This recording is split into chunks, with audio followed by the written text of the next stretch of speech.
भाई सामने कर लो, भैया सामने। बस बस बस।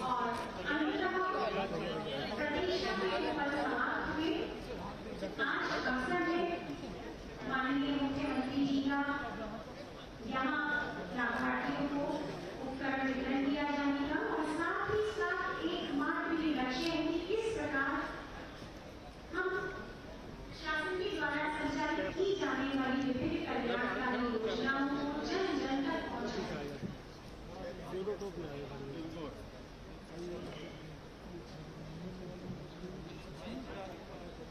स्वामित्व योजना, टैबलेट स्मार्टफोन वितरण योजना एवं मुख्यमंत्री अभ्युदय योजना के लाभार्थियों को आज यहाँ स्मार्टफोन, टैबलेट और कॉलोनी का वितरण कराया जाएगा। स्वच्छता, शिक्षा और घर का स्वामित्व मेरठ में पूरे होते विकास के दायरे इस एक सूत्र वाक्य के साथ उन समस्त उपलब्धियों को आप सभी के समक्ष साझा करना, साथ ही साथ प्रेरित करना, जन कल्याणकारी योजनाओं से सभी को जोड़ना एकमात्र उद्देश्य।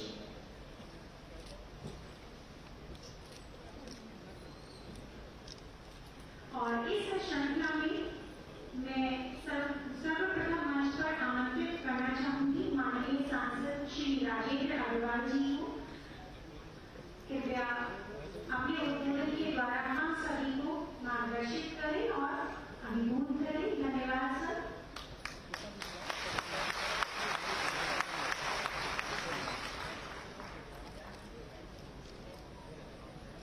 हमारे सभी के श्रद्धेय मार्गदर्शक और जिनके नेतृत्व में उत्तर प्रदेश हिमालय राज्य से बदल करके देश के नंबर 1 पर पहुंच गया है, ऐसे यशस्वी माननीय मुख्यमंत्री आदरणीय योगी आदित्यनाथ जी सरकार में हमारे मंत्री आदरणीय संजीव बालियान जी, प्रदेश सरकार के वरिष्ठ मंत्री आदरणीय नंद गोपाल नंदी जी, श्री सोमेंद्र तोमर जी, श्री नरेंद्र कश्यप जी, हमारे प्रदेश सरकार के मंत्री श्री कुंवर ब्रजेश जी, हमारे आदरणीय सांसद श्री विजयपाल सिंह तोमर जी, हमारे आदरणीय विधायक श्री धर्मेंद्र भारद्वाज जी, श्रीमती चौधरी अग्रवाल जी, हमारे क्षेत्र के अध्यक्ष आदरणीय मोहित देशवाल जी, महानगर के अध्यक्ष श्री मुकेश सिंगल जी, जिले के अध्यक्ष हमारे श्री विमल शर्मा जी, हमारे विधायक आदरणीय अमित अग्रवाल जी, हमारे जिला पंचायत के अध्यक्ष श्री गौरव चौधरी जी, और यहाँ उपस्थित सभी मेरे बहुत आभारी श्री दिनेश खटीक जी, यहाँ उपस्थित सभी मेरे सम्मानीय बंधुओं, प्यारे बच्चों। आज का दिन बहुत महत्वपूर्ण है। घरौनी प्रदान करने का आज दिन है। पहले भी वो प्रदान की जा चुकी है, उसके कारण से हमारे ग्रामीण क्षेत्र में तो स्वाभिमान का भाव, एक अभ्रंश का भाव, स्वामित्व का भाव जो निर्माण हुआ है वो अद्भुत है और संपूर्ण ग्रामीण क्षेत्र के विकास की दृष्टि से बहुत महत्वपूर्ण है। इसी प्रकार से बच्चों को निरंतर टैबलेट्स बांटे जा रहे हैं। आज माननीय मुख्यमंत्री जी जब लोगों से वो प्राप्त होगा, एक क्षमता वृद्धि बच्चों की होगी, उसको लेकर के बच्चे बहुत अभी से प्रसन्न है बराबर। और मैं बहुत अधिक कहने की जरूरत नहीं समझता हूँ। पूरे प्रदेश के अंदर जो पिछले 5 वर्षों के कार्यकाल में परिवर्तन आया है वो सर्वत्र दिखाई देता है। चाहे वो विकास का काम हो, विकास के अंदर भी किसी भी क्षेत्र का काम हो, एक सर्वतोमुखी विकास पूरे प्रदेश का हुआ है। किसानों का हो, गांवों का हो, शहरों का हो, जो पर चर्चा करें तो उसमें घटों मिल सकते हैं। आज उत्तर प्रदेश का ट्रायंगल माननीय मुख्यमंत्री जी के माध्यम से विधायकों से मार्गदर्शन हुआ है। मैं उनका बहुत बहुत यहाँ पर ऐतिहासिक स्थान में इस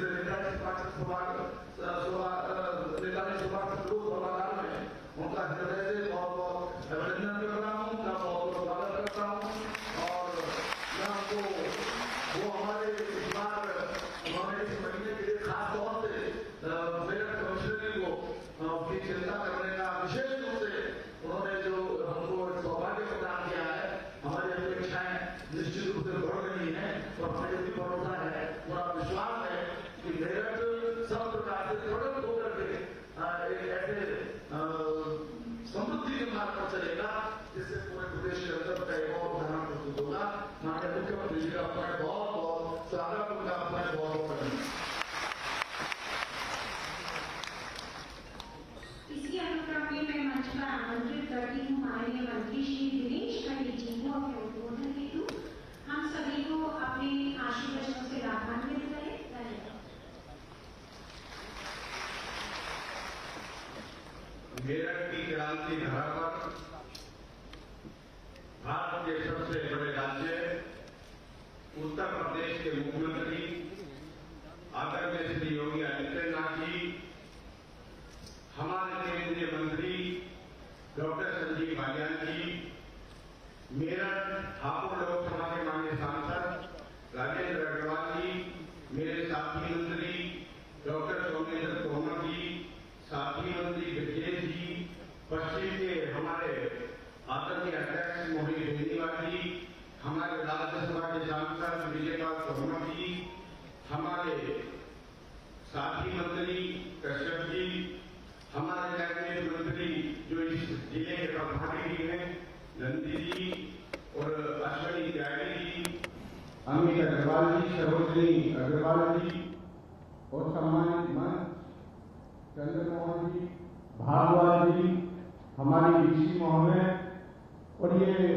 हमारे छात्र और छात्राएं, ये आज हमारे लिए परम सौभाग्य का दिन है कि चौधरी चरण सिंह यूनिवर्सिटी के अंदर लैपटॉप वितरण कार्यक्रम को यदि माननीय मुख्यमंत्री जी ने चुना है तो इस मेरठ की धरा को चुना है और आप हमारे जो छात्र छात्राएं आपको चुना है, इसके लिए मैं माननीय मुख्यमंत्री जी का अपने तहे दिल से, अपनी तरफ से और मेरठ वासियों की तरफ से और सभी छात्रों की तरफ से बहुत हार्दिक अभिनंदन करता हूँ, स्वागत करता हूँ। माननीय मुख्यमंत्री जी, जो आपने मेरठ को एक नई दिशा देने का काम किया है, जो सभी वर्ग चाहे वो पिछड़े हो, अति पिछड़े हो, अनुसूचित जाति के लोग हो, कोई धर्म हो, कोई जाति हो, बिना भेदभाव के ये छात्र और छात्राएं जो हमारे आने वाले देश का भविष्य है, उनको आज टैबलेट वितरण करने का कार्यक्रम जो आपने यहाँ पर दिया है, मैं उसके लिए आपका तहे दिल से धन्यवाद करता हूँ, आभार करता हूँ और अपनी वाणी को विराम देता हूँ। जय हिंद, जय भारत, वंदे मातरम। धन्यवाद सर। उद्बोधन की इसी श्रृंखला को और आगे बढ़ाते हुए मैं मंच पर आमंत्रित करती हूँ माननीय मंत्री श्री सोमेंद्र तोमर जी को अपने उद्बोधन से हम सभी को अनुमोदित करें। धन्यवाद। बोलो भारत माता की, भारत माता की। मैं सबसे पहले उत्तर प्रदेश के सबसे मुख्यमंत्री पूज्य योगी आदित्यनाथ जी का मेरठ की क्रांति भूमि, जहां आपके 18 की क्रांति की शुरुआत हुई, मैं माननीय मुख्यमंत्री जी का हृदय की गहराइयों से स्वागत करता हूं और आभार व्यक्त करता हूं। और इसलिए भी धन्यवाद करना चाहता हूं माननीय मुख्यमंत्री जी का कि पहले क्रांति की नगरी थी, लेकिन महाराज जी के आशीर्वाद से अब सिर्फ क्रांति की नगरी नहीं, खेल विश्वविद्यालय का शिलान्यास होने के बाद मेरठ की पहचान खेल नगरी के रूप में भी होगी। मैं मंच पर हमारे केंद्रीय मंत्री आदरणीय डॉक्टर संजीव बालियान जी, हमारे मंडल के माननीय मंत्री जी आदरणीय नंदी जी, नरेंद्र कश्यप जी, आदरणीय ब्रजेश जी, हमारे साथी मंत्री भाई दिनेश खन्ना जी, हमारे क्षेत्रीय अध्यक्ष भाई मोहित बेनीवाल जी, आदरणीय सांसद जी माननीय राजेंद्र अग्रवाल जी, माननीय विजयपाल तोमर जी, हमारे आदरणीय अश्विनी त्यागी जी, आदरणीय अमित अग्रवाल जी, जिला पंचायत के प्रथम नागरिक माननीय गौरव कुशेरी जी और विश्वविद्यालय परिवार की मुखिया डॉक्टर संगीता शुक्ला जी, आदरणीय धर्मेंद्र भागवत जी, सभी सम्मानित मंच, मैं सभी का स्वागत करते हुए बड़े आज का विषय है हम लोग के लिए कि माननीय मुख्यमंत्री जी, मेरठ जो पश्चिमी उत्तर प्रदेश की राजधानी के रूप में जानी जाती है, आज विकास के क्षेत्र में आजादी के बाद पहले ऐसे मुख्यमंत्री जिनका केंद्र राजनीतिक रूप से और विकास के क्षेत्र में आप पूरी तरह से पश्चिमी उत्तर प्रदेश और मेरठ को केंद्रित करते हैं। और मुझे विश्वास है कि आजादी के बाद 2017 के बाद जिस तेजी के साथ विकास मेरठ और पश्चिमी उत्तर प्रदेश में हुआ है, सब आपके आशीर्वाद के कारण हुआ है। नहीं तो हम लोग को याद है कि वो 2017 से पहले जो मेरठ की पहचान थी, मेरठ को एक दंगों के शहर के रूप में, चाहे पशुओं का मेला हो चाहे नायकों का मेला हो, लेकिन मैं महाराज जी आपका धन्यवाद करना चाहूंगा कि आज उत्तर प्रदेश जो पहले विमान राज्य के रूप में देखा जाता था, आज उत्तर प्रदेश पूरे देश के अंदर एक पहचान है कि यदि किसी को भी व्यापार लगाना है तो उत्तर प्रदेश के अंदर वो छूटता है। और मुझे खुशी है कि माननीय मुख्यमंत्री जी के नेतृत्व में 44 क्षेत्र ऐसे हैं जिनमें उत्तर प्रदेश आज नंबर 1 पर है। आज देश की दूसरी अर्थव्यवस्था हमारा उत्तर प्रदेश बनकर उभरा है। और मुझे लगता है जब 2017 में सरकार बनी तो मैंने माननीय मुख्यमंत्री से निवेदन किया कि महाराज जी सबसे ज्यादा खिलाड़ी हमारे पश्चिमी उत्तर प्रदेश से जाते हैं। तो मुझे खुशी है कि महाराज जी के आशीर्वाद से मेरठ के अंदर खेल विश्वविद्यालय का शिलान्यास माननीय मुख्यमंत्री जी के आशीर्वाद से मेरठ के अंदर हुआ। आज मेरठ आगे बढ़ रहा है तो सिर्फ माननीय मुख्यमंत्री जी के आशीर्वाद से। और हमें खुशी है कि आज देश के अंदर कहीं भी जब कहीं दंगा होता है, कहीं भी किसी मुख्यमंत्री की बात होती है तो देश में नंबर 1 यदि किसी मुख्यमंत्री की बात होती है तो पूज्य योगी आदित्यनाथ जी की बात होती है। मैं महाराज जी, क्योंकि यहीं से मैंने इसी मन से सबसे पहले बोलना शुरू किया था, ये मेरी क्रमबंदी भी है क्योंकि यहीं से मैंने छात्र राजनीति की शुरुआत की और आज अपने परिवार के सामने आपके सामने बोलने का मुझे अवसर मिला है। तो मैं आपके आशीर्वाद के कारण प्रयास यही है कि आपके नेतृत्व में हम लोग मेरठ को जो असली पहचान मिलनी चाहिए थी वो आपके आशीर्वाद से मिलेगी, क्योंकि यहाँ गोपाल धरती पूजन बाबा साहब हो या माता जी वाल्मीकि हो या भगोरी के हमारे लोग शहीद जिन्होंने शहादत देकर 1857 की क्रांति करी। मैं पुनः महाराज जी का आशीर्वाद और महाराज जी के नेतृत्व में ये उत्तर प्रदेश इसी तरह से आगे बढ़ता रहे। बहुत बहुत धन्यवाद। जय हिंद, जय भारत। धन्यवाद श्रीमन। और इसी के पश्चात आज का यह कार्यक्रम स्वच्छता, शिक्षा और घर का स्वामित्व मेरठ में पूरे होते विकास के दायरे। इस शुभकामना के साथ आज अत्यंत गर्व और गौरव का विषय है कि मुख्यमंत्री अंत्योदय योजना स्वामी विवेकानंद युवा सशक्तिकरण योजना के अंतर्गत टैबलेट वितरण और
स्मार्टफोन प्राप्त करने वाले लाभार्थियों की सूची के अंतर्गत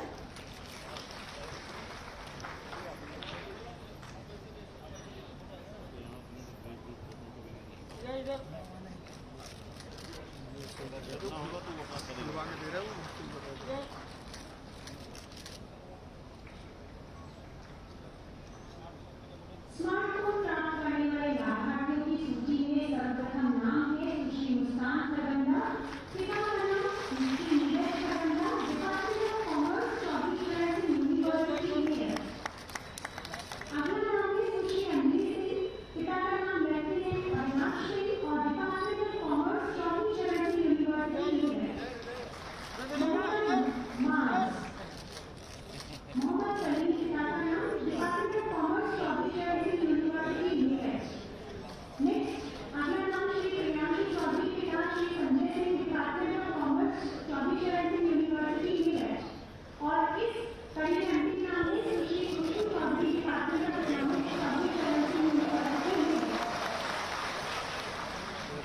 स्मार्टफोन प्राप्त करने वाले लाभार्थियों के पश्चात एक और अधिक योजना स्वामित्व योजना अर्थात घरवाली योजना। ये एक महत्वाकांक्षी योजना है जिसमें सर्वप्रथम जो तकनीक के द्वारा सर्वेक्षण कराया गया। सर्वप्रथम नाम श्री गुरनाम सिंह, पिता का नाम श्री इंद्र सिंह, श्रीमती रेखा, पिता श्रीमती अदिति, श्री उस्मान,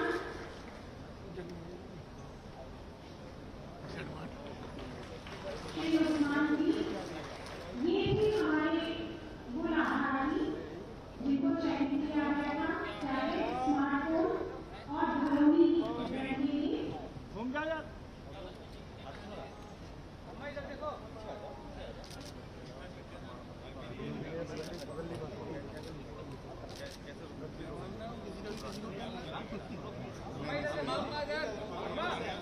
अम्मा जी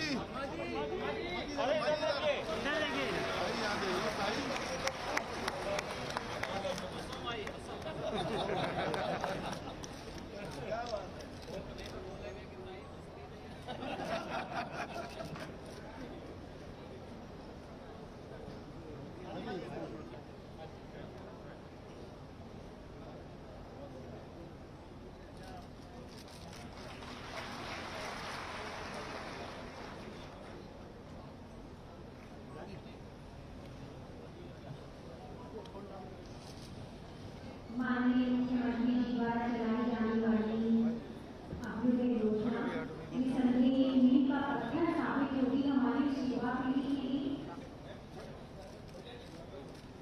और एक नए भविष्य का, नए समाज का निर्माण होगा और हमारे राष्ट्र का गौरव इसी प्रकार विश्व पटल पर अंकित होगा। देश की समृद्धशाली संस्कृति को और गरिमामय और सुसज्जित करने में हम सभी नेतृत्वकर्ताओं का योगदान है। एक ऐसे ही विलक्षण और अनुपम व्यक्तित्व वाले माननीय मुख्यमंत्री जी को मैं मंच पर आमंत्रित करती हूँ अपने उद्योगों के लिए। आज अत्यंत गौरव में और के साथ हम सभी आसन में उनके आशीर्वादों को सुनने के लिए जोरदार तालियों के साथ स्वागत करते हैं।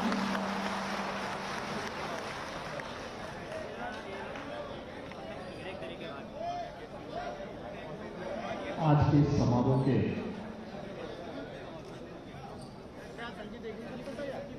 मंच पर उपस्थित केंद्रीय मंत्री डॉक्टर संजीव पाटिल जी, प्रदेश सरकार में मेरे सहयोगी मंत्रीगण श्री नंद गोपाल गुप्ता नंदी जी, श्री नरेंद्र कश्यप जी, श्री ब्रजेश सिंह जी, श्री दिनेश खटीक जी, श्री सोमेंद्र तोमर जी, माननीय सांसद श्री राजेंद्र अग्रवाल जी, माननीय सांसद श्री विजयपाल सिंह तोमर जी, माननीय सांसद डॉक्टर लक्ष्मीकांत वाजपेयी जी, आज के इस कार्यक्रम में उपस्थित हमारे सभी माननीय जनप्रतिनिधिगण, चौधरी चरण सिंह विश्वविद्यालय मेरठ की कुलपति प्रोफेसर संगीता शुक्ल जी, हमारे प्रशासन के सभी अधिकारीगण, आज के इस समारोह में उपस्थित प्रधानमंत्री स्वामित्व योजना के सभी लाभार्थीगण, स्वामी विवेकानंद सशक्तिकरण अभियान और अभ्युदय मुख्यमंत्री अभ्युदय योजना के सभी यहाँ पर उपस्थित लाभार्थीगण और उपस्थित सभी भाइयों बहनों, ये मेरा सौभाग्य है कि आज मुझे भारत के इतिहास की आधारभूमि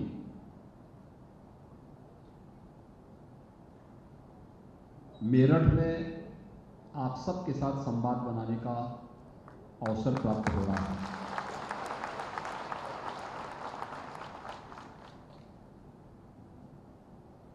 मेरठ इसकी अपनी पौराणिक और ऐतिहासिक पहचान है।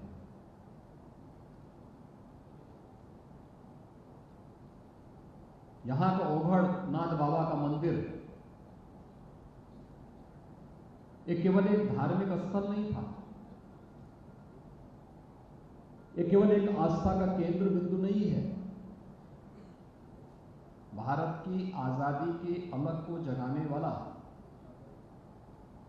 भारत की स्वाधीनता की लौ को आगे बढ़ाने वाला एक राष्ट्रीय एकीकरण का भी केंद्र बिंदु है। धन सिंह कोतवाल जी के नेतृत्व में देश की आजादी की क्रांति की लौ यहीं से प्रज्वलित होती है। माता दीन वाल्मीकि के नेतृत्व में गांव-गांव में इस चिंगारी को आगे बढ़ाने का काम होता है और इसीलिए इस क्रांति धरा को कोटि-कोटि नमन करते हुए मैं उन सभी लाभार्थियों को जो शासन की इन सभी योजनाओं का लाभ जिन्हें हमारे जनप्रतिनिधिगण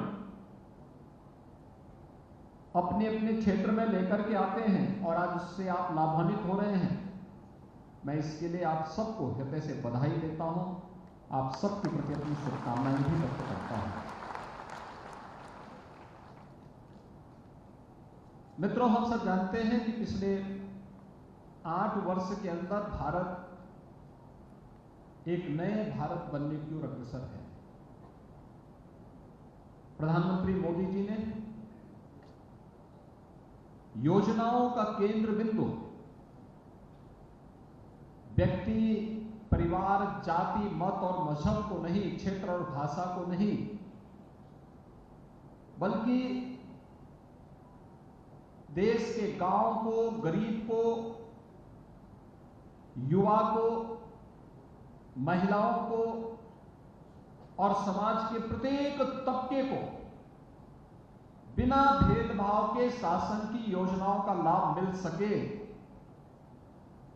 इसके लिए जो संकल्प आज से 8 वर्ष पहले लिया था, आज उसके चमत्कारिक परिणाम देखने को प्राप्त होते हैं। कौन सा ऐसा फील्ड है जिसमें विगत 8 वर्ष के अंदर कार्य न हुआ हो? पीएम स्टार्टअप की योजना हो, प्रधानमंत्री स्टैंड अप की योजना हो, प्रधानमंत्री डिजिटल इंडिया की योजना हो, प्रधानमंत्री युवा स्वरोजगार की योजना हो, मेक इन इंडिया की योजना हो, महिलाओं के कल्याण के लिए बेटी बचाओ बेटी पढ़ाओ का अभियान हो,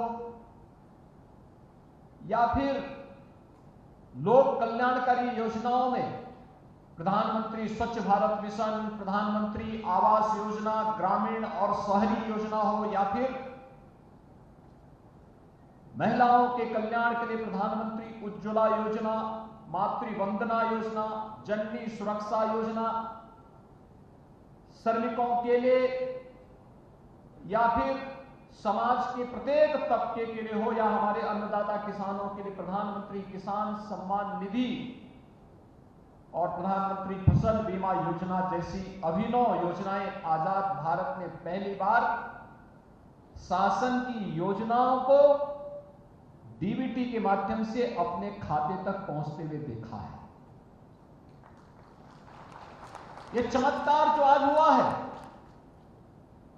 यह तब जब डिजिटल इंडिया की क्रांति का लाभ बिना भेदभाव के समाज के प्रत्येक तबके को मिला और उसी डिजिटल क्रांति की योजनाओं से लाभान्वित 2 लाभार्थी समूह को यहां पर आज आमंत्रित किया गया है। यह हम सबका सौभाग्य है कि यह वर्ष देश की आजादी का अमृत महोत्सव का वर्ष है। अभी 15 अगस्त 2022 को इस देश ने अपनी आजादी के 75 वर्ष पूरे किए हैं। हर व्यक्ति सौभाग्यशाली है कि हम सब अपनी आजादी के अमृत महोत्सव के कार्यक्रम को अपनी आंखों के सामने देखें। प्रधानमंत्री जी के विजनरी संबोधन को हम लोगों ने सुना है और आगामी 25 वर्ष की उस कार्य योजना को जो अमृत काल के लिए जब देश अपनी आजादी का शताब्दी महोत्सव मना रहा होगा, उस समय जिन लोगों की उम्र 50 वर्ष की होगी वे 75 वर्ष क्रॉस कर चुके होंगे। जो लोग अभी युवा हैं, ये युवा उस समय अपने अधेड़ उम्र में जाकर के समाज जीवन के विभिन्न क्षेत्रों में कुछ नया कर रहे होंगे और उस समय की एक व्यापक कार्य योजना, आगामी 25 वर्ष की एक व्यापक कार्य योजना प्रधानमंत्री जी ने आप सबके सामने प्रस्तुत की है, पूरे देशवासियों के सामने प्रस्तुत की है। और उस कार्य योजना का जो महत्वपूर्ण आयाम हो सकता है, वह कैसे परिवर्तनकारी हो सकता है, हमने इस सदी की सबसे बड़ी महामारी के दौरान देखा है। इस सदी की सबसे बड़ी महामारी कोरोना, आपने देखा होगा बेहतरीन प्रबंधन के माध्यम से प्रधानमंत्री मोदी जी के नेतृत्व में भारत ने दुनिया के सामने अपनी प्रबंधन क्षमता का लोहा मनवाया है। आज WHO हो या दुनिया का कोई भी बड़ा से बड़ा शक्तिशाली देश, वह भारत के कोविड प्रबंधन की सराहना करता है, प्रधानमंत्री मोदी जी के कोविड प्रबंधन की सराहना करता है। कारण साफ है, आप देख सकते हैं भारत की आबादी 135 करोड़ की, 135 करोड़ लोगों में लोकतांत्रिक मूल्यों के साथ हर व्यक्ति जी रहा है। अभिव्यक्ति की स्वतंत्रता है, मौलिक अधिकारों की स्वतंत्रता है, हर व्यक्ति को अपने मौलिक अधिकारों के साथ जीने, बोलने, आचरण करने की पूरी स्वतंत्रता है भारत के अंदर। और उस सब के बावजूद कोविड प्रबंधन में आपने देखा होगा कि भारत के 135 करोड़ लोगों ने जिस राष्ट्रीय अनुशासन का परिचय इस दौरान दिया, उसका परिणाम बेहतर कोविड प्रबंधन के रूप में देश के सामने देखने को मिला।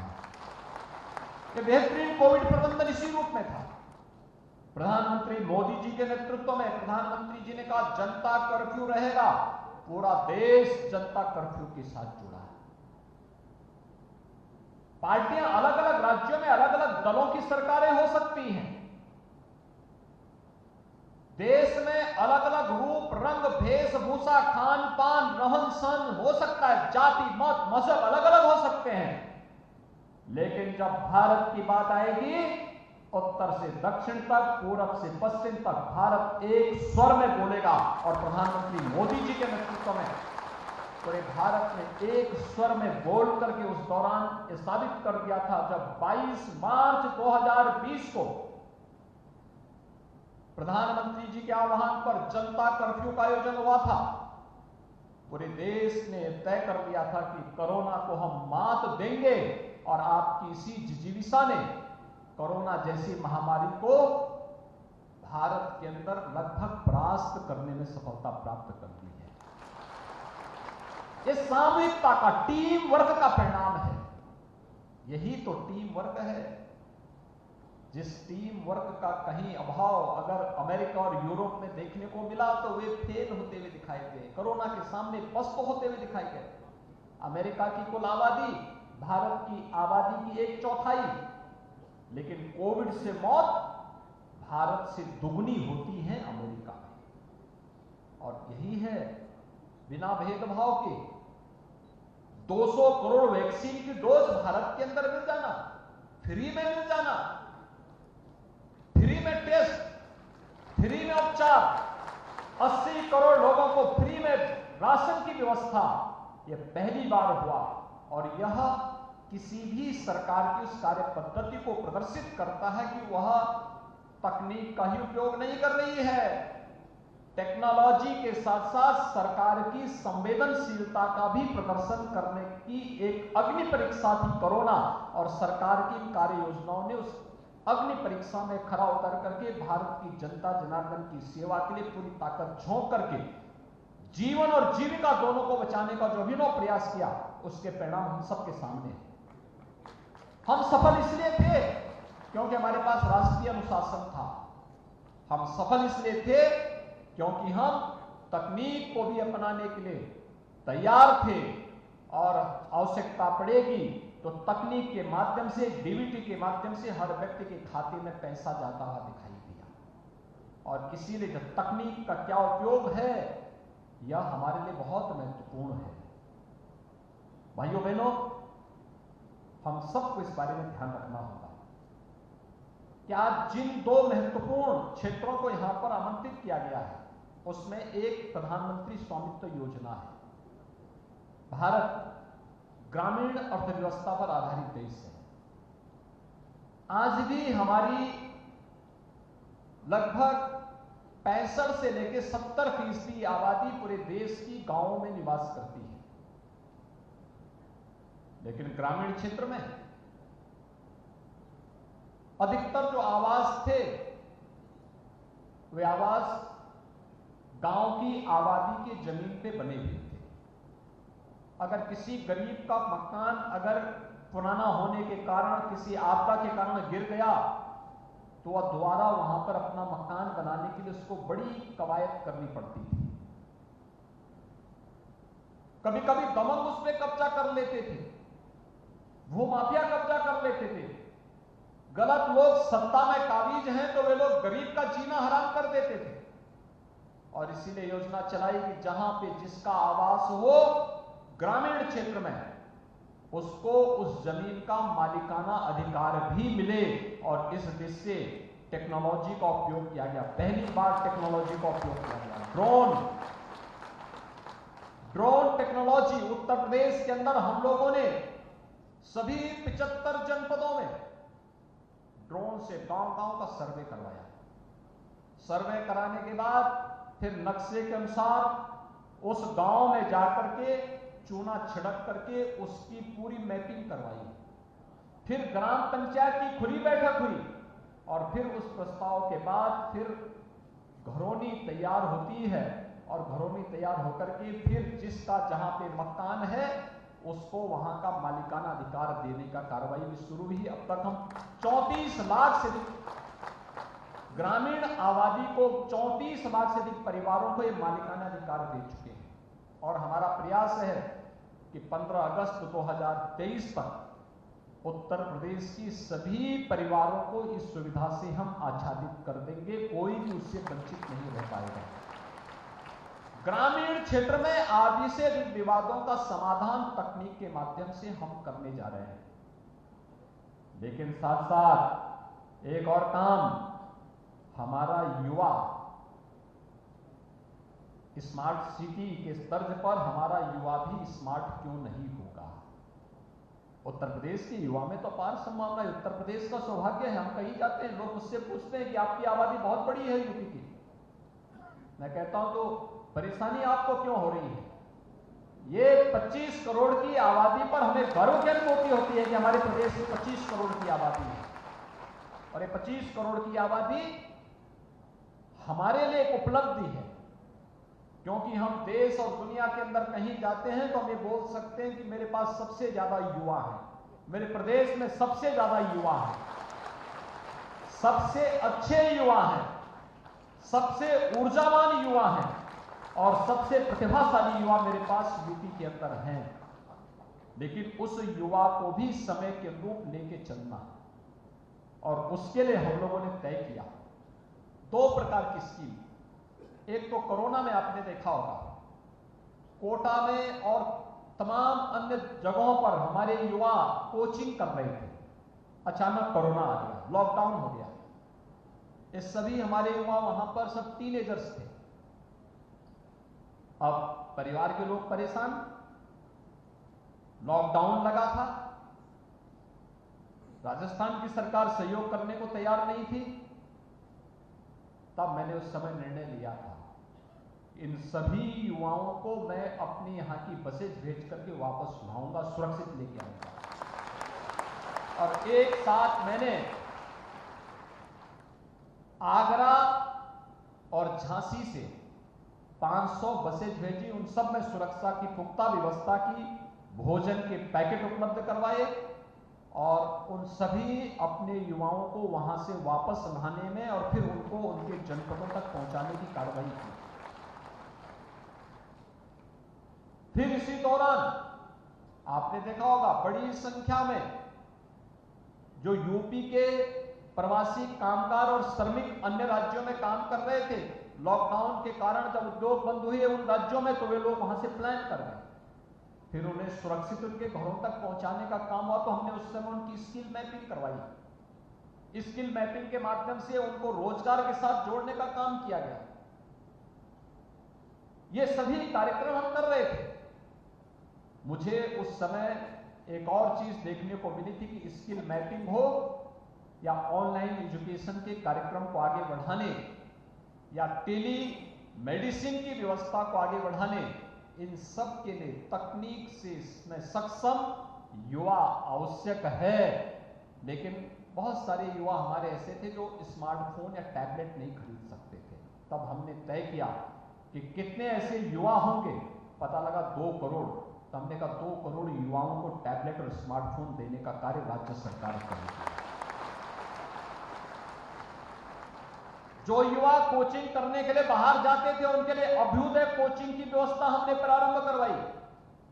अभ्युदय कोचिंग जिसमें हमारे युवा अधिकारीगण जो आईएएस में आईएएस बन चुका है, आईपीएस बन चुका है, पीसीएस का अधिकारी जनपद में तैनात है, पीपीएस का अधिकारी जनपद में तैनात है, चिकित्सा अधिकारी के रूप में किसी जनपद में तैनात है, इंजीनियर में अपनी डिग्री लेने के बाद सफलतापूर्वक शासन की किसी योजना के साथ सफलतापूर्वक शासकीय सेवा में आने के बाद इंजीनियर में अपनी इंजीनियरिंग सेवा में अपनी सेवा दे रहा है, या किसी भी सेवा में ऐसे लोगों की टीम बना करके हम लोगों ने कहा कि आप लोग दोनों फिजिकली भी और वर्चुअली भी दोनों प्रकार की कोचिंग चलेगी और उसको हम निःशुल्क करेंगे प्रदेश के युवाओं के लिए। और आज मुझे बताते हुए प्रसन्नता है, अभ्युदय कोचिंग प्रदेश के अंदर सभी 75 जनपदों में या तो प्रारंभ हो चुकी है या होने जा रही है। कमिश्नरी मुख्यालय पे हम लोग कोविड के दौरान ही प्रारंभ कर चुके थे, लेकिन बाकी शेष जनपदों में हम लोगों ने प्रारंभ की। और आज अभ्युदय योजना से जुड़े हुए जो लाभार्थी हैं, जो कोचिंग की ट्रेनिंग ले रहे हैं, कोई नीट की, कोई आईआईटी जेईई की, कोई पीसीएस की, कोई पीपीएस की, कोई यूपीएससी की तैयारी कर रहा है, कोई एनडीए की तैयारी कर रहा है, ऐसे युवाओं में से 300 को आज यहां पे टैबलेट उपलब्ध करवाने की कार्रवाई संपन्न होने जा रही है।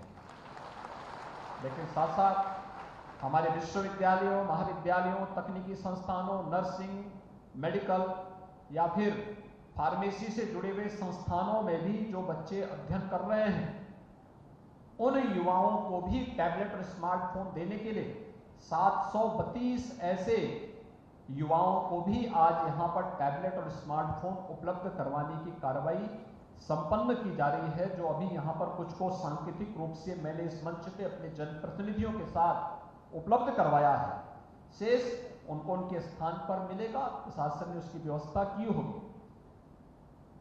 इसके लिए हम लोगों ने इंफोसिस और तमाम अन्य प्रतिष्ठित संस्थाओं के साथ एमओयू किया है कि वे एक प्रोग्राम और कार्यक्रम के साथ इन सभी युवाओं को जोड़ेंगे, जिससे ये लोग अपने उज्जवल भविष्य के साथ अपनी तकनीकी सक्षमता का लाभ समाज को दे सकें, अपनी वर्तमान और भावी पीढ़ी को दे सकें।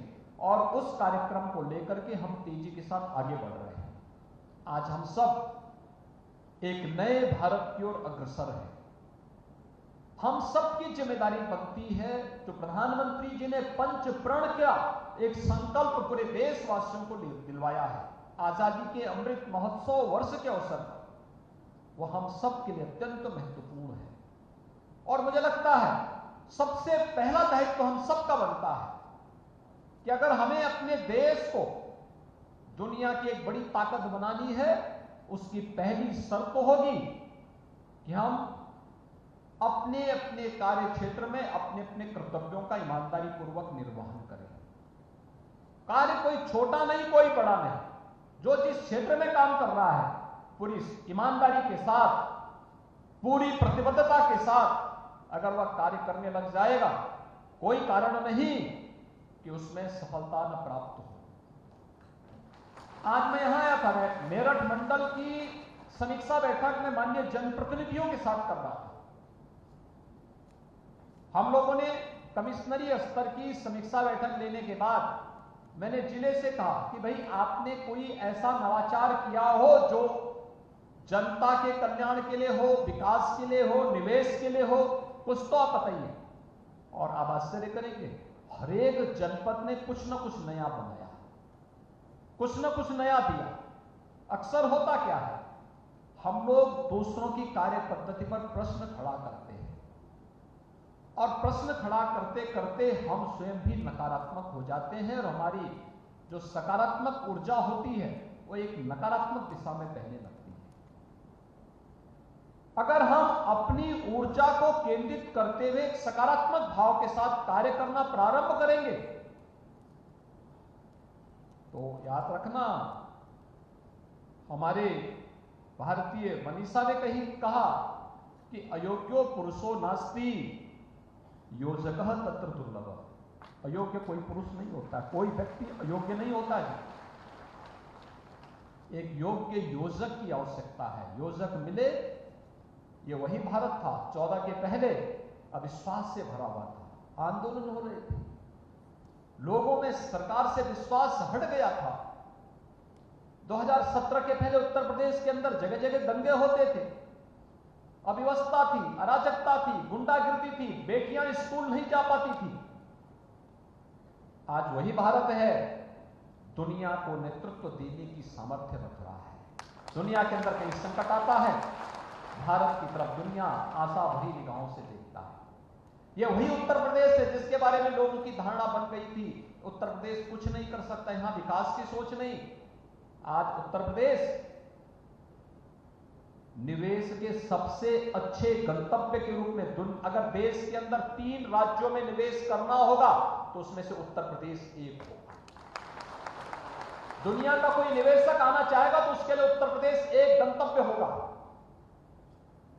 क्योंकि उस प्रकार का माहौल है। आज उत्तर प्रदेश की कानून व्यवस्था देश के अंदर नजीर मानी जा रही है। हमने अन्याय नहीं किया, लेकिन केवल कहा कि भाई अपराध और अपराधियों के लिए 0 टॉलरेंस के तहत हम कार्रवाई करेंगे, किसी को छूट नहीं देंगे, अराजकता फैलाने की छूट किसी को नहीं, न्याय सबको, लेकिन कानून के साथ खिलवाड़ करने की छूट किसी को नहीं। और बिना किसी भेदभाव के जब सरकार अपनी कार्रवाई को आगे बढ़ाई, आज परिणाम सबके सामने। उत्तर प्रदेश के बारे में लोग की धारणा बदली। उत्तर प्रदेश जिसके बारे में कहा जाता है बीमारू राज्य है, आज देश की दूसरी अर्थव्यवस्था बनने की ओर अग्रसर है।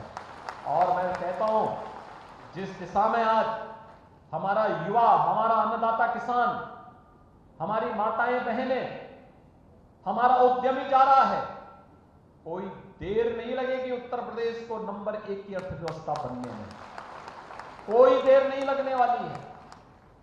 अगर 5 वर्ष में उत्तर प्रदेश की अर्थव्यवस्था को दुगना करने में हमें सफलता प्राप्त हुई और उत्तर प्रदेश की आय को दुगना करने में सफलता प्राप्त हुई, कोरोना जैसी महामारी के बावजूद कोई कारण नहीं कि अगले 5 वर्ष में हम उत्तर प्रदेश की अर्थव्यवस्था को 4 गुना न कर दें और प्रधानमंत्री मोदी जी के अनुसार उनके संकल्पों के साथ जुड़ते हुए $1 ट्रिलियन की इकोनॉमी उत्तर प्रदेश न बन जाए, इसमें कोई संदेह नहीं होना चाहिए।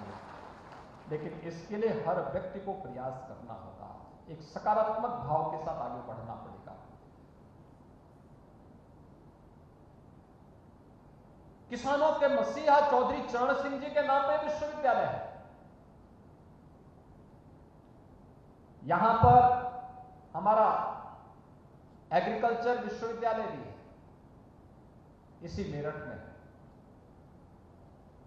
यहां की खेल प्रतिभाओं और को देखते हुए हम लोगों ने मेजर ध्यानचंद जी के नाम पर, हॉकी के जादूगर मेजर ध्यानचंद जी के नाम पर एक खेल विश्वविद्यालय भी, राज्य का पहला खेल विश्वविद्यालय भी लखनऊ में ही स्थापित होने जा रहा है,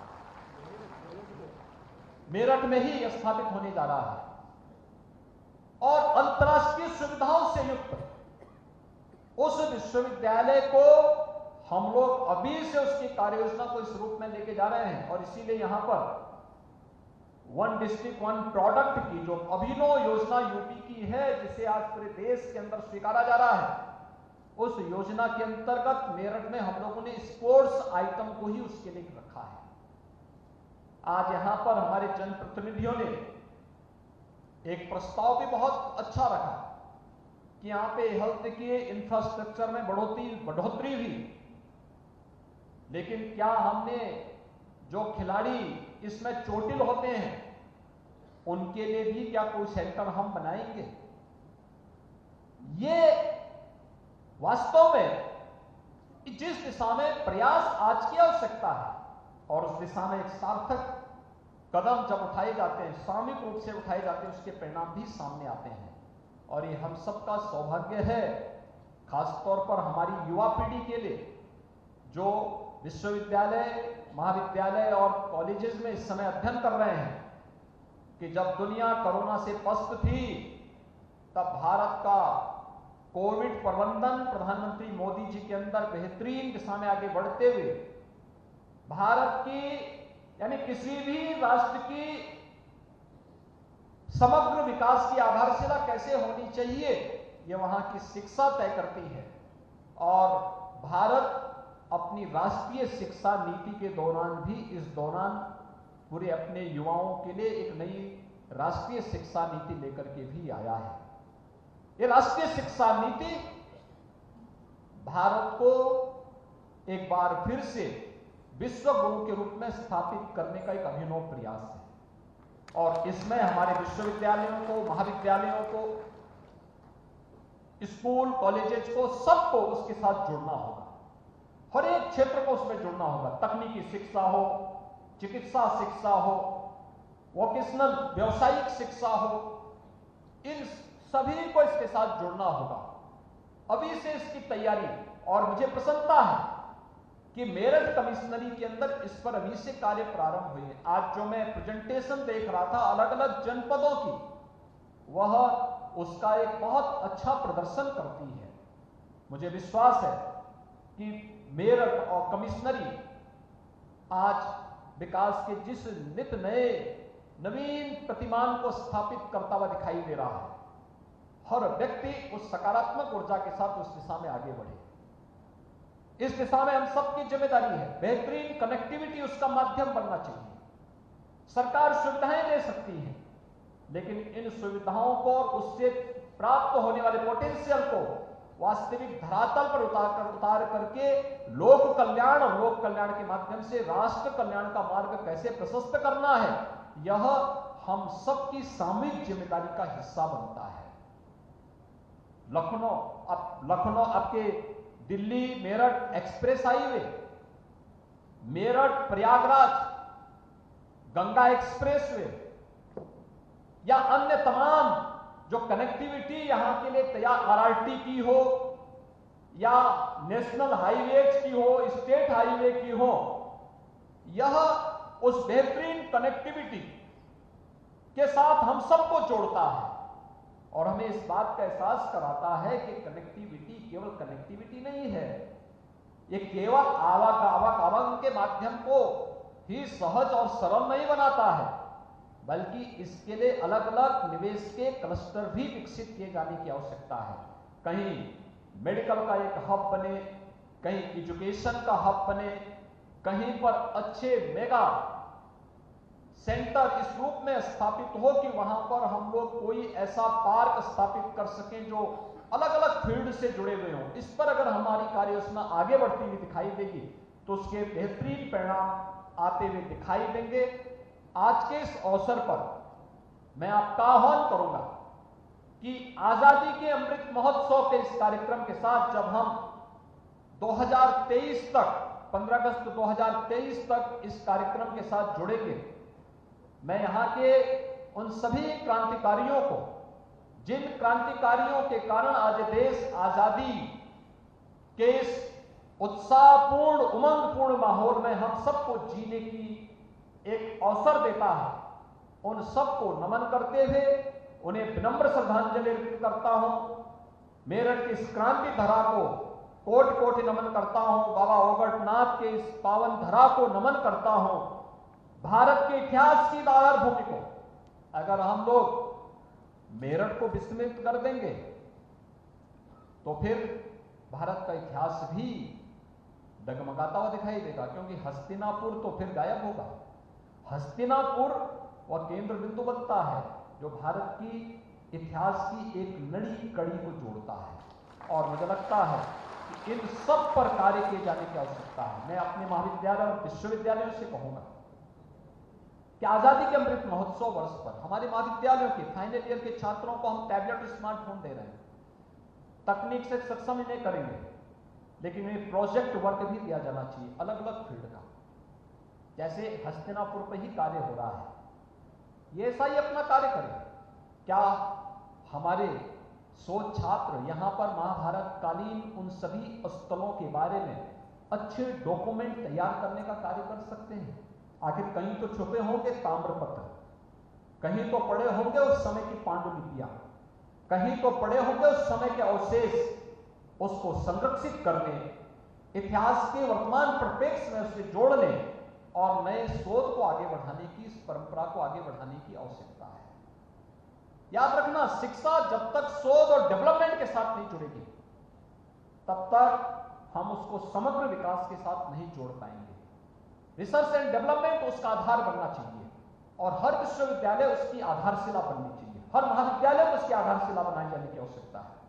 विश्वविद्यालय स्तर पर ही हमें, महाविद्यालय स्तर पर, विश्वविद्यालय स्तर पर, तकनीकी संस्थाओं के स्तर पर, मेडिकल कॉलेजेस के स्तर पर हम उन सभी छात्र छात्राओं को उसी समय अपने पब्लिकेशन की तैयारी के लिए रिसर्च पेपर लिखने की तैयारी करवाएं, उसका अभ्यास करवाएं, इसके बारे में उनको पता है कैसे आप अपना रिसर्च पेपर बना सकते हैं, कैसे आप इसको पब्लिकेशन के लिए दे सकते हैं, पेटेंट की प्रक्रिया क्या होनी चाहिए, इसका एक केंद्र होना चाहिए, कैरियर काउंसलिंग के लिए क्या कुछ इन नौजवानों को करना है, केंद्र और राज्य सरकार की विभिन्न योजनाओं की जानकारी का केंद्र बिंदु हमारे महाविद्यालय, विश्वविद्यालयों, शिक्षण संस्थाओं को बनना पड़ेगा।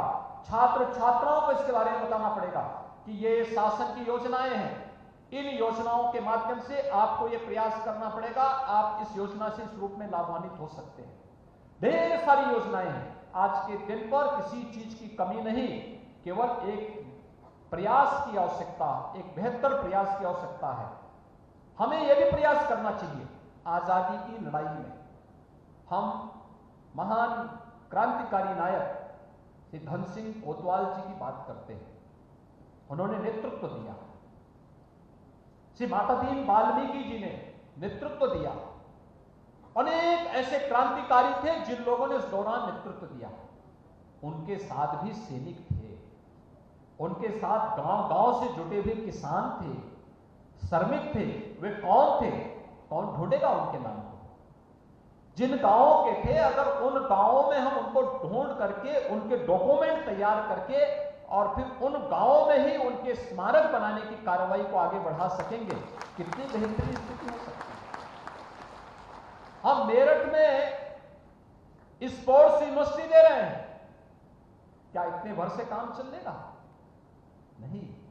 इसके लिए यहां के गांव-गांव में स्पोर्ट्स एकेडमी बनानी पड़ेगी, निजी क्षेत्रों को इसके लिए प्रोत्साहित करना पड़ेगा। यहां पर उस प्रकार का माहौल है। प्रदेश सरकार ने हर ग्राम पंचायत में खेल का मैदान और ओपन जिम की कार्रवाई बनाने की कार्रवाई प्रारंभ की। हमें ग्राम पंचायत को जोड़ना पड़ेगा, नगर निकाय को जोड़ना पड़ेगा, गांव से जुड़े हुए उन लोगों को जो गांव छोड़ करके अपने रोजी रोजगार के लिए दूसरी जगह गए हैं, उनको गांव के साथ जोड़ना पड़ेगा और फिर उन्हें निवेश के लिए प्रोत्साहित करना पड़ेगा, जिससे हमारा युवा उस दिशा में, सार्थक दिशा में आगे बढ़ सके। आपने देखा होगा, इसी मेरठ में हम लोगों ने पैरालंपिक में पदक प्राप्त करने वाले सभी खिलाड़ियों को सम्मानित किया था। आज खेल दुनिया के अंदर जब भारत का खिलाड़ी भारत के लिए पदक जीतता है तो भारत की 135 करोड़ जनता की दुआ उसके साथ जुड़ती हुई दिखाई देती है। और ये पोटेंशियल आपके पास है, इस दिशा में हमें प्रयास करना पड़ेगा। जब ये गांव-गांव में खेल अकादमी बनेगी, गांव-गांव में खेल के मैदान और गांव-गांव में जिम बनेंगे, हमारा युवा वहां पर अपनी नियमित प्रैक्टिस करता हुआ दिखाई देगा। तब ये नशे के सौदागर उसके जीवन के साथ खिलवाड़ नहीं कर पाएंगे। नशे के खिलाफ जो अभियान चल रहा है, इस अभियान में समाज के प्रत्येक तबके को अपनी भागीदारी बनानी पड़ेगी, क्योंकि ये युवाओं के साथ साथ देश को बचाने का अभियान है। जहरीली शराब हो, किसी भी प्रकार के ड्रग के माध्यम से युवा पीढ़ी को बर्बाद करने की उस साजिश को हमें सख्ती के साथ उसके खिलाफ एक अभियान को आगे बढ़ाना पड़ेगा। और इसलिए मैं चाहूंगा कि हमारा युवा उस अभियान का हिस्सा बने, जिसमें किसी भी प्रकार के नशे के खिलाफ हम सबको सामूहिक रूप से मिलकर के लड़ना होगा। प्रशासन अपनी जिम्मेदारियों का निर्वहन करेगा और मैं भी बोल रहा हूं कि नशे के अवैध कारोबार में जो भी लगा होगा, हम लोग अभी उसको चिन्हित कर रहे हैं, उसकी पूरी प्रॉपर्टी को जब्त करने की कार्रवाई और उसके खिलाफ सगीन राष्ट्रीय अपराध में उसे अपराधी की तरह सजा दिलाने की कार्रवाई भी सरकार करेगी अगर कोई युवा पीढ़ी के जीवन के साथ खिलवाड़ करेगा तो। मैं आज के इस अवसर पर एक बार फिर से आप सभी यहां पर लाभार्थियों को, जिन्हें घरौनी का आज लाभ प्राप्त हो रहा है, प्रधानमंत्री मोदी जी के कारण आज आपको अपने जहां पर पुश्तैनी मकान था, न जाने कितनी पीढ़ियां चली गई, आज आपको उस मकान का मालिकाना अधिकार मिल गया। मालिकाना अधिकार का मतलब अब आप चाहेंगे तो उस जमीन के माध्यम से बैंक में मॉर्गेज करते हुए आप उसके माध्यम से बैंक से लोन ले सकते हैं और अपने नया कारोबार को भी आगे बढ़ा सकते हैं। यह सुविधा आपको अब वहां मिल जाएगी। ऐसे ही युवाओं के लिए जिन्हें अभ्युदय योजना के अंतर्गत कोचिंग करना है, स्मार्टफोन के माध्यम से ऑनलाइन कोचिंग की सुविधा इस स्मार्ट टैबलेट के माध्यम से उन्हें प्राप्त हो जाएगी। फिजिकली भी और वर्चुअली भी दोनों प्रकार से जुड़ने का अवसर प्राप्त होगा। हमारे विभिन्न संस्थाओं के छात्र छात्राओं को जिन्हें आज स्मार्टफोन और टैबलेट उपलब्ध हुआ है, इन सबको भी मैं बधाई देता हूं कि ये अब बेहतरीन तरीके से ऑनलाइन एजुकेशन के साथ जुड़ करके अपनी तैयारियों को आगे बढ़ाने का कार्य करेंगे। या अभ्युदय कोचिंग के साथ भी जुड़ सकते हैं।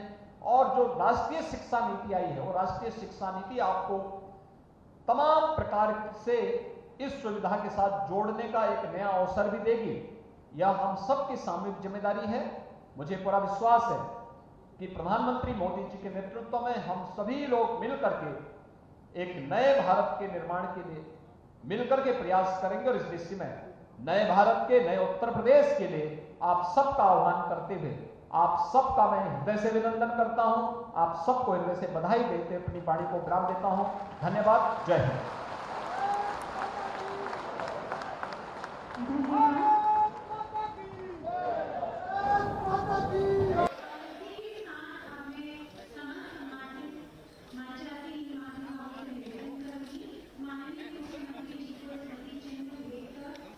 कोई दिक्कत नहीं।